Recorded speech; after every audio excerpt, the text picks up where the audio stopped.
Hello बच्चों, आज के वीडियो में हम लोग वेरिएबल मास सिस्टम पे बेस्ड एक सवाल देखने वाले हैं। तो सवाल को पढ़ते हैं। In the figure a cart of sufficient length started moving from rest on smooth horizontal surface due to a constant external force F as shown.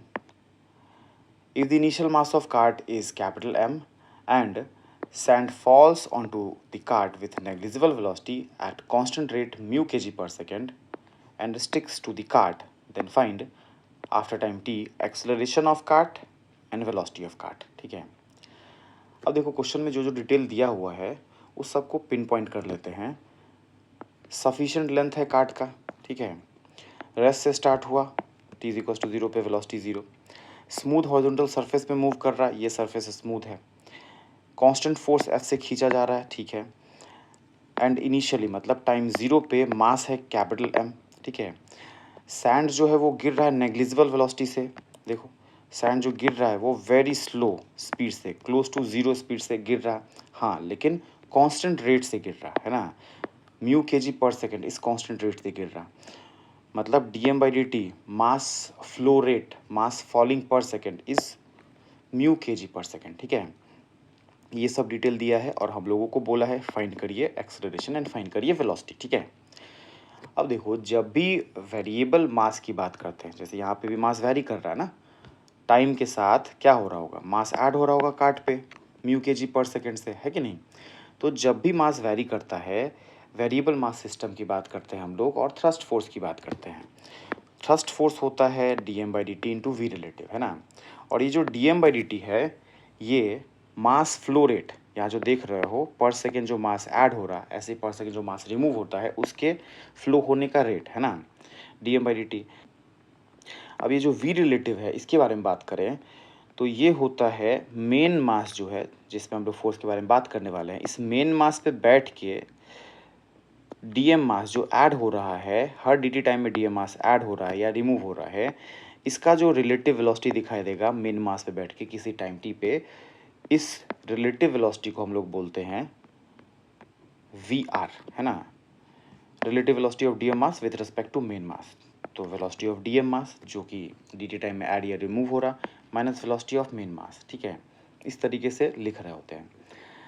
अब इस सवाल पे लौटते हैं तो देखो, किसी जनरल टाइम पे हम लोग अगर बात करें, किसी जनरल टाइम पे, क्योंकि किसी जनरल टाइम पे हम लोग को बोला एक्सेलरेशन एंड वेलोसिटी फाइंड करने के लिए, तो जनरल टाइम पे बात करें टी टाइम बीतने के बाद, तो इस कांस्टेंट रेट से मास ऐड हो रहा है, तो टी टाइम में म्यू टी एडिशनल मास ऐड हो जाएगा कार्ट पे, है ना, तो मास ऑफ कार्ट एम से बढ़ के एम प्लस म्यू टी हो जाएगा, ठीक है।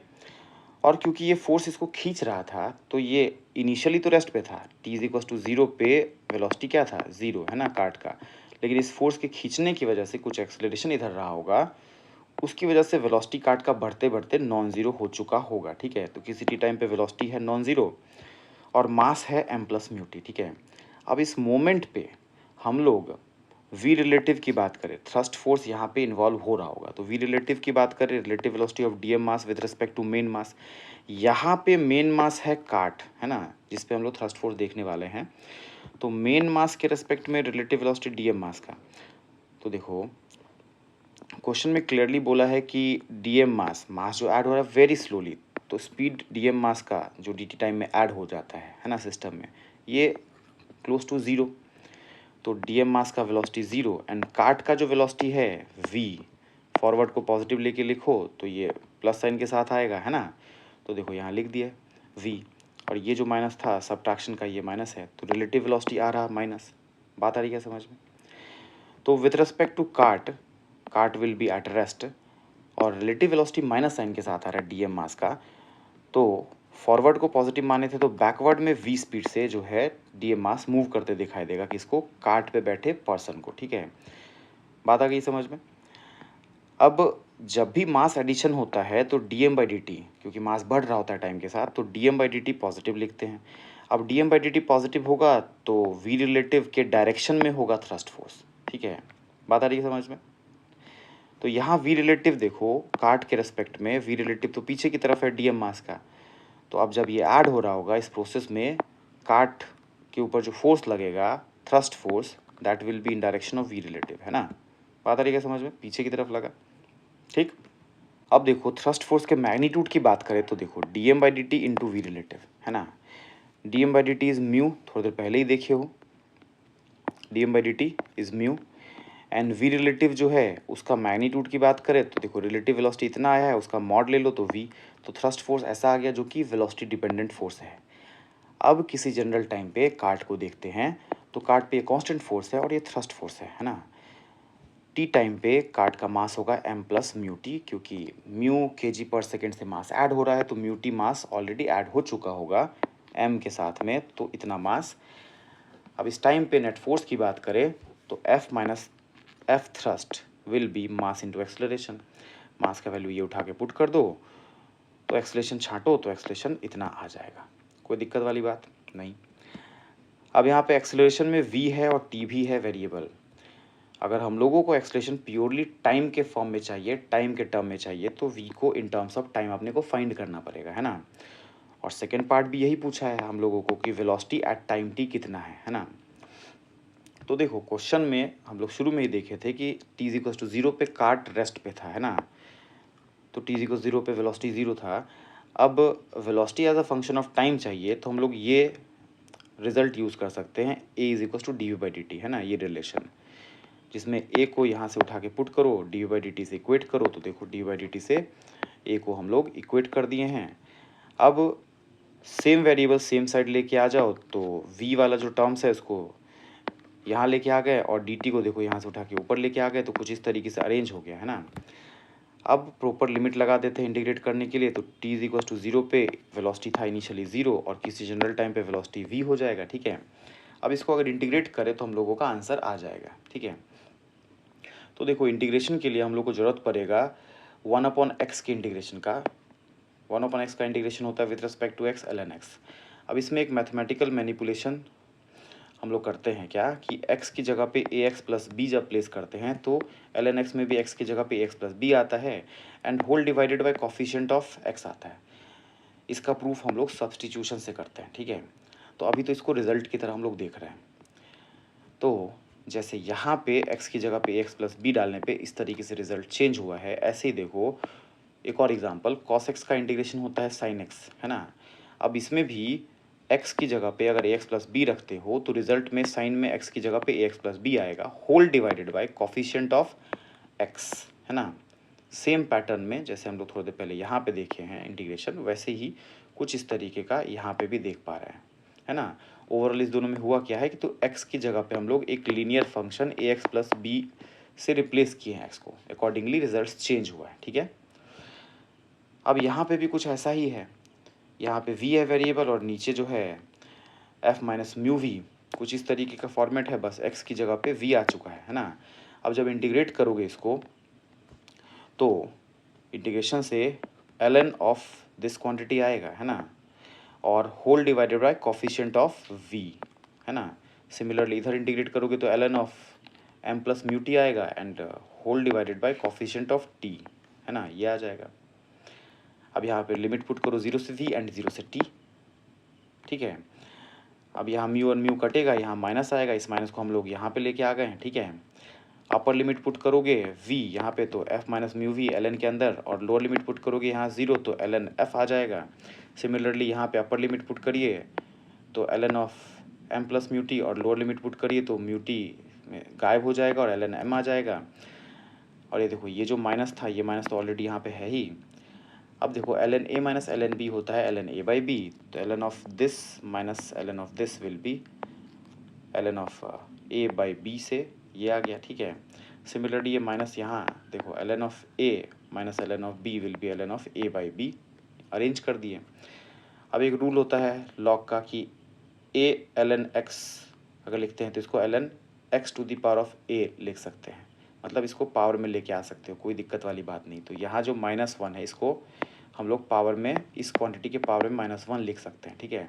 और जब लिख सकते हैं तो आर्ग्यूमेंट ऑफ ln को कंपेयर करो तो this quantity will be this quantity to the power of -1, ठीक है, इस तरीके का आएगा। अब इसको फर्दर सॉल्व करोगे तो v as a function of t इतना आ गया, ठीक है। तो हम लोगों का सेकेंड पार्ट का आंसर आ चुका, ओके। अब इसी v को उठा के एक्सलेशन के टर्म में पुट कर दो तो फिर देखो सॉल्व करने पे फर्दर एक्सेलरेशन इतना आ जाता है, ठीक है। तो एक्सेलरेशन ये आ गया टाइम के फॉर्म में, वेलोसिटी इतना आ गया, ठीक है। तो दोनों ही पार्ट टाइम के फॉर्म में एक्सेलरेशन एंड वेलोसिटी हम लोगों का आ चुका, आंसर आ चुका। बोलो बात है पक्की, ठीक है। अब देखो इसी सवाल को फर्दर अगर एनालाइज करते हैं कि हम लोगों को बोला जाए कि आप क्या करिए कि ए वर्सेस टी का ग्राफ बनाइए एंड वी वर्सेस टी का ग्राफ बनाइए, अगर ऐसा बोला जाए तो देखो एक्सेलरेशन का ये एक्सप्रेशन हम लोगों का आया है। इसमें देखो time t is equal to 0 put करो तो एफ एम अपॉन एम का स्क्वायर, ठीक है ना, एम और एम कट किए एफ बाई एम आ जाएगा, मतलब टाइम 0 पे एक्सेलरेशन है एफ बाई एम, तो देखो टाइम 0 पे acceleration is F by M.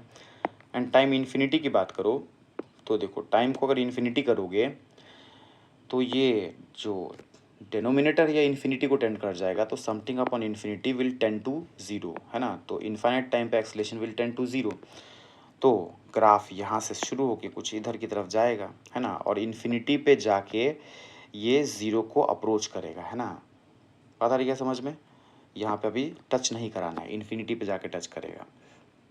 ऐसे वीटी कर्व की बात करें तो देखो टाइम 0 पुट करो तो टाइम 0 पे वेलोसिटी कितना 0 हो जाएगा, है ना। बात आ रही है समझ में। तो टाइम 0 पे वेलोसिटी 0 एंड टाइम इन्फिनिटी पे वेलोसिटी कितना, तो देखिए थोड़ा सा मैनिपुलेशन करते हैं। यहाँ डिनोमिनेटर नोमिनेटर दोनों को टी से डिवाइड कर दो, ठीक है, वेलोसिटी में। तो ये टी और ये टी कट गया, ऊपर आ जाएगा एफ, ये टी और ये टी कट जाएगा, यहाँ म्यू आ जाएगा और एम बाई टी इस तरीके से अरेंज हो जाएगा, है ना, वी। अब देखो टी टेंडिंग टू इन्फिनिटी करो तो m upon infinity will be 0, ठीक है। तो अपने पास बचेगा क्या, ये तो 0 हो जाएगा इन्फाइनाइट टाइम पे, तो एफ बाई म्यू बचेगा, है ना। तो v at infinite time will tend to F by mu, है ना। तो वही हम लोग देख रहे हैं, देखो टाइम 0 पे वेलोसिटी था 0 और इन्फाइनाइट टाइम पे ये एफ बाई म्यू को अप्रोच करेगा, एक कांस्टेंट वैल्यू को अप्रोच करेगा। बोलो बात आ रही है समझ में। तो ये इन्फिनिटी पे जाके मिलेगा, अभी टच नहीं कराना है इसको, ठीक है। और ऑब्वियस भी बात है कि देखो वेलोसिटी कांस्टेंट को अप्रोच कर रहा, क्यों, क्योंकि इन्फाइनाइट टाइम पे एक्सेलरेशन 0 हो रहा है। एक्सेलरेशन जब 0 होता है तो वेलोसिटी क्या हो जाता है, कांस्टेंट, ठीक है। तो इन्फाइनाइट टाइम पे एक्सेलरेशन टेंडिंग टू 0 हो रहा है तो वेलोसिटी क्या हो जाएगा, कांस्टेंट, ठीक है।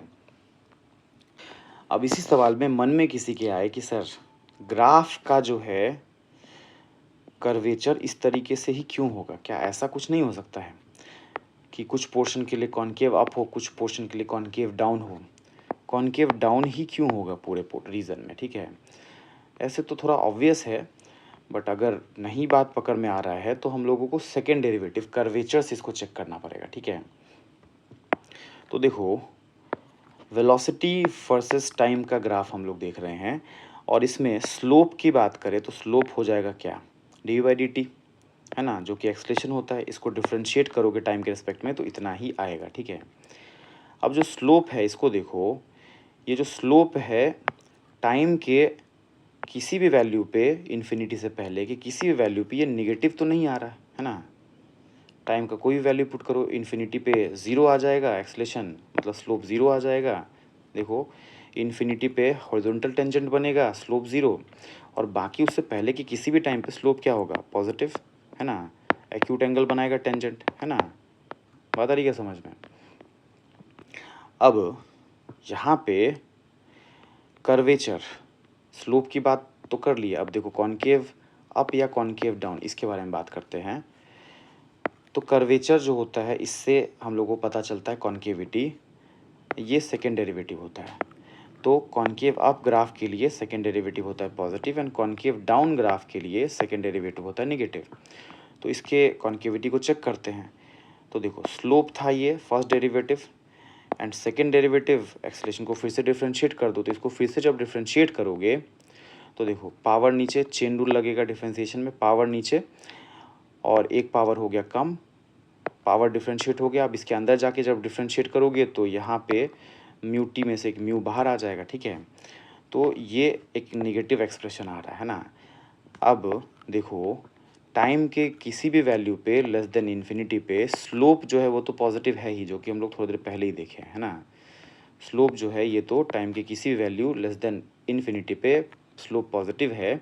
और कर्वेचर की बात करें तो देखो टाइम का वैल्यू इन्फिनिटी से पहले कोई भी वैल्यू रखो तो तुमको नेगेटिव वैल्यू ही आएगा कर्वेचर का, है ना, सेकेंड डेरिवेटिव। और सेकेंड डेरिवेटिव नेगेटिव मतलब देखो कॉन्केव डाउन ही होगा, ऐसे कॉन्केव अप और इस तरीके से कॉन्केव डाउन, इस तरीके का टुकड़ा नहीं बनेगा ग्राफ में, ठीक है। तो कॉन्केव डाउन पोर्शन बनेगा इन्फिनिटी से पहले, है ना।